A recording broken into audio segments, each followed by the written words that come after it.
Hello friends, today in this video I will show you how to add a second clock to Windows 11. So firstly click on start and here type date and time. Then click on date and time settings.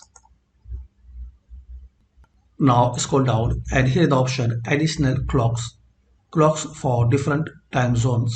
Click on this drop down. Now here guys you will see show this clock, select the time zone. This is the first one. Enter the display name and show this clock second and select the time zone. Now once you click on it, so here guys you will see two time zones, Singapore and India. So thanks for watching guys. Please comment this video useful for you or not.